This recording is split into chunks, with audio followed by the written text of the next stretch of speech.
Rotary English medium स्कूलला जिल्हाधिकाऱ्यांचा दणका।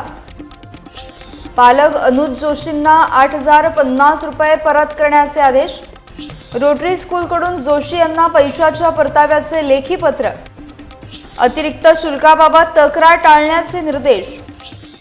Rotary प्रतिष्ठानच्या रोटरी इंग्लिश मीडियम स्कूल संदर्भात महत्त्वाची अपडेट समोर आली आहे। पालक अनुज जोशी यांना 8,050 रुपये परत करण्याचे आदेश जिल्हाधिकारी रत्नागिरी यांनी स्कूल प्रशासनाला दिले। या प्रकरणी स्कूलकडून लेखी अहवाल आणि आवश्यक माहिती जिल्हाधिकारी कार्यालयात सादर करण्यात आली होती।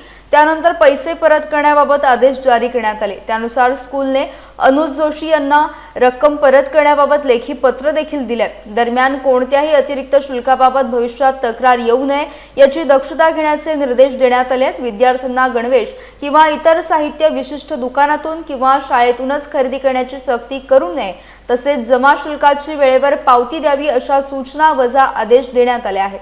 मला दिलेल्या बोगस पावत्यांच्या अनुषंगाने शिक्षण विभागाने संबंधित शाळेला आदेश केलेले आहेत की पैसे परत करा, परंतु हे पैसे परत करा अशा प्रकारे आदेश देत असताना शिक्षण विभागाच्या संबंधित अधिकाऱ्यांनी माझ्याकडून किती रुपये ऍक्च्युअली शाळेने स्वीकारले होते याची कोणतीही माझ्याकडे चौकशी करण्याची तसदी बाळगली नाही।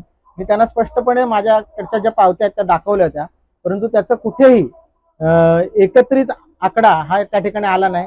शाळेकडनं मला तो अहवाल जोडून जो परतावा घेण्यासाठी विनंती केली गेली आहे त्याच्यामध्ये 8,050 रुपये तुम्हाला आम्ही परत देतोय अशा प्रकारचे शाळेकडनं विनंती केली जाते। तर दुसऱ्या बाजूला माझ्याकडून प्रत्यक्षात 11,390 रुपये या शाळेने गेल्या 1.5 वर्षामध्ये, माझी मुलगी पहिलीत गेल्यापासून आता दुसरीत जाईपर्यंत वेगवेगळ्या कारणांसाठी घेतले। त्याच्यामध्ये मला त्यांनी पुस्तकं विकलेली आहेत, ती जवळजवळ 6,340 रुपयांची पुस्तकं त्यांनी मला विकलेली आहेत।